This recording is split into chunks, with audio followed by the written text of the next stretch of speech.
Hello friends, welcome to ED action. இன்றைக்கி வந்து ஒரு சூப்பரான குலோப் ஜாம் தாங்க செய்ய போகிறோம். இது நம்ம கடையில் சாப்பிட்ற டேஸ்ட்லேயே இன்றைக்கி செய்ய போகிறோம். எப்படி செய்கிறதுன்னு பார்க்கலாம். இந்த வீடியோ பார்க்குறவங்க லைக் பண்ணுங்கள், ஷேர் பண்ணுங்கள், சப்ஸ்கிரைப் பண்ணுங்கள். வாங்க இப்போ இந்த குலோப் ஜாம் எப்படி செய்கிறதுன்னு பார்க்கலாம்.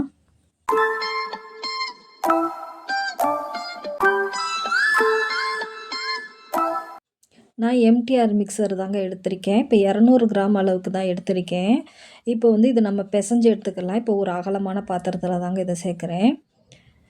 பாருங்கள், இது இப்போ சேர்த்தாச்சு.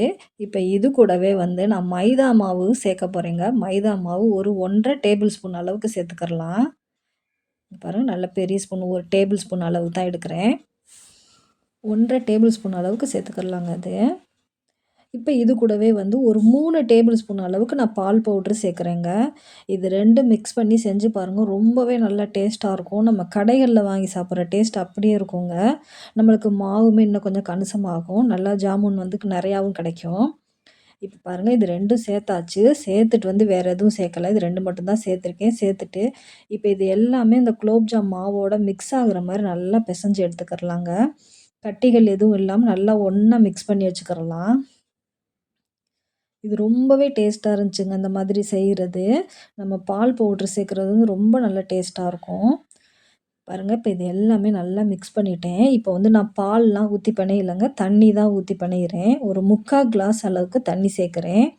கொஞ்சம் கொஞ்சமாக சேர்த்து மாவு பிணையணும். அதே மாதிரி நம்ம கையில் அழுத்தி பிணையக்கூடாது மாவு. சப்பாத்தி மாவு மாதிரி எப்பயுமே பிணையக்கூடாதுங்க குலோப் ஜாமுக்கு. நல்ல மெதுவாக லைட்டாக தான் திரட்டி திரட்டி எடுக்கணும். இங்கே பாருங்கள், நல்லா பிசைஞ்சாச்சு. அதே போல் வந்து நம்ம உருட்டுறதுமே கொஞ்சம் கொஞ்சமாக எடுத்துகிட்டு லைட்டாக 2 உருட்டு உருட்டினாலே போதும். அழுத்தி நம்ம கையில் வச்சு உருட்டக்கூடாது. இப்போ லட்டெல்லாம் பிடிப்போம் பாருங்கள், அந்த மாதிரி அழுத்தமாக இது பிடிக்கவே கூடாதுங்க எப்பயுமே. லைட்டாக கையில் வச்சு ஒரு 2 தை, அவ்வளோதாங்க. பாருங்கள், இந்த மாதிரி நம்ம எடுத்துக்கிட்டாலே போதும். மாவுமே பாருங்கள் எவ்வளோ சாஃப்டாக தான் இருக்குது. நம்ம வந்து அழுத்தமாக பிணையக்கூடாது குலோப் ஜாம் மாவு. அழுத்தமாக பிணையலை வந்து நம்ம போட்டு எடுக்கையில் வந்து இருகலாயிரும்.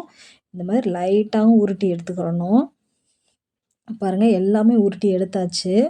இப்போ அடுப்பு ஆன் பண்ணி ஒரு பாத்திரம் வச்சுருக்கேங்க. இப்போ எண்ணெய் சேர்த்துக்கலாம். அதில் வாசனை இல்லாத எண்ணெய் தான் நான் சேர்க்குறேன். ரீஃபண்ட் ஆயில் தான் சேர்க்குறேங்க. ஒரு 100 கிராம் அளவுக்கு தான் சேர்க்குறேன். எண்ணெயுமே கரெக்டாக நம்ம போட்டு எடுத்தோம்னா எண்ணெயும் குடிக்காது. இப்போ எண்ணெய் வந்து நல்லா ஹீட் ஆயிடுச்சு. இப்போ மீடியம் ஃப்ளேமில் வச்சு தாங்க போட்டு எடுக்க போகிறேன். போட்டு எடுக்கிறது நம்ம கரெக்டாக எடுத்துட்டோம்னா எண்ணெய் குடிக்காது, நல்லாயிருக்கும். அதே போல் நம்மளுக்கு உருண்டை வந்து நல்லா உள்ளுக்குள்ளே நல்லா வெந்தும் வரும். நம்ம ரொம்ப ஹை ஃப்ளேமில் வச்சு போட்டு எடுத்துட்டோம்னா உள்ளே வந்து வேகாதுங்க, மாவாக தான் இருக்கும். நம்ம உருட்டி நம்ம திரட்டையில் வந்து கரெக்டான அளவுக்கு இந்த மாதிரி உருட்டி எடுத்துட்டோம்னா நம்மளுக்கு உள்ளுக்குள்ளே கரெக்டாக வேகும். பாருங்கள், இந்த மாதிரி நம்ம எப்பயுமே வந்து உருண்டை போடையில் வந்து கொஞ்சம் லைட்டாக உப்பி வரணும். ஒவ்வொரு நேரம் நம்ம அழுத்தமாக பிணைஞ்சிட்டா உப்பி வராதுங்க. நம்ம போட்ட மாதிரி தான் இருக்கும் அப்படியே.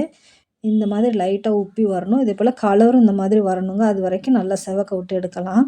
நம்ம போட்டோம்னா 1 நிமிஷம் தாங்க ஒரு ஈடு போட்டு எடுக்கிறதுக்கு. நல்லா வெந்துடும், கரெக்டாகவும் இருக்கும். பாருங்கள், இதே போலயே எல்லாமே போட்டு எடுத்துடலாம். பாருங்கள், எண்ணெயுமே நம்மளுக்கு ஊற்றின எண்ணெய் அப்படியே தான் இருக்குது பாருங்கள். நான் 4 முறையாக போட்டு எடுத்திருக்கேங்க. பாருங்கள், எண்ணெய் அப்படியே தான் இருக்குது. இப்போ எல்லாமே போட்டு எடுத்துட்டேன். இப்போ நம்ம வந்து நான் அகலமான தாம்பாளத்தட்டில் தான் போட்டிருக்கேங்க. இப்போ வந்து நம்ம உடனே சீனி பாகு காய்ச்சி ஊற்றிடலாம். இப்போ வந்து நான் 600 கிராம் அளவுக்கு வந்து சீனி எடுத்திருக்கேன், அதாவது சர்க்கரை. நம்ம வந்து 200 கிராம் பாக்கெட்டுக்கு 1/2 கிலோ சீனி எடுத்தாலே கரெக்டாக இருக்கும். நான் இப்போ வந்து பால் பவுடரும் மைதாவும் சேர்த்துருக்கிறனால 600 கிராம் அளவுக்கு போட்டிருக்கேன். நம்மளுக்கு எக்ஸ்ட்ரா உருண்டை வரும் அதனால. இப்போ வந்து இந்த சீனி பாகு வைக்கிறதுக்கு நான் 2 கிளாஸ் அளவுக்கு தண்ணி ஊற்றுறேங்க. தண்ணி ஊற்றிட்டு லைட்டாக மிக்ஸ் பண்ணிவிட்டு இதில் ஒரு 1/4 ஸ்பூன் அளவுக்கு ஏலக்காய் தூள் சேர்த்துக்கிறேன். சேர்த்துட்டு இது எல்லாமே நல்லா மிக்ஸ் பண்ணிடலாம். இப்போ நான் கொதி வரட்டும் காட்டுறேங்க. இப்போ பாருங்கள், நல்லா கொதிக்குது. நல்லா கொதிச்சு வரையில் வந்து ஹை ஃப்ளேமில் வச்சு தான் இப்போ கொதிக்குது. கொதிச்சு வரையில் வந்து மீடியமாக ஃப்ளேம் வச்சு ஒரு 5 நிமிஷம், கரெக்டாக 5 நிமிஷம் கொதிக்கணுங்க. இது கொதிச்சிருச்சுன்னா கரெக்டாக இருக்கும் நம்மளுக்கு. ரொம்ப அதிக நேரம் கொதிக்க விட்டுட்டோம்னாலும் சீனியாக நிற்க ஆரம்பிச்சிடும். நம்ம பாகு ஊற்றும்போது நம்ம குலோப் ஜாம் மேலே வந்து சீனியாக நிற்க ஆரம்பிச்சிடும். அதனால வந்து 5 நிமிஷம் தாங்க கரெக்டாக டைம். தண்ணியுமே 2 கிளாஸ் அளவுக்கு தான் ஊற்றிருக்கேன். இங்கே பாருங்கள், 5 நிமிஷம் நல்லா கொதிச்சிருச்சு. மீடியம் ஃப்ளேமில் வச்சு கொதிச்சிருச்சு. இப்போ அடுப்பை ஆஃப் பண்ணியாச்சு. இப்போ ஆஃப் பண்ணிவிட்டு இப்போ நம்ம சூடோடையே தான் அதில் சேர்க்க போகிறோம். இப்போ வந்து நம்ம ஏலக்காய் வந்து தூளா சேர்த்தோம். அதேபோல சீனியிலேயே சர்க்கரையில வந்து ஏதாவது மண் எதுவும் இருந்துச்சுனாலும் இந்த மாதிரி வடிச்சிட்டோம்னா, அது நம்மளுக்கு அந்த ஏலக்காய் திப்பியும் இருக்காதுங்க. நல்லா சுத்தமா இருக்கும். நல்லா அந்த ஜீரால வந்து ஏலக்காய் வாசனை வந்து ரொம்பவே நல்லாயிருக்கும். பாருங்க, இப்போ நல்லா சூடோடயே போட்டுட்டு நல்லா சுத்தி கிளறி விட்டு வச்சுர்றேன்.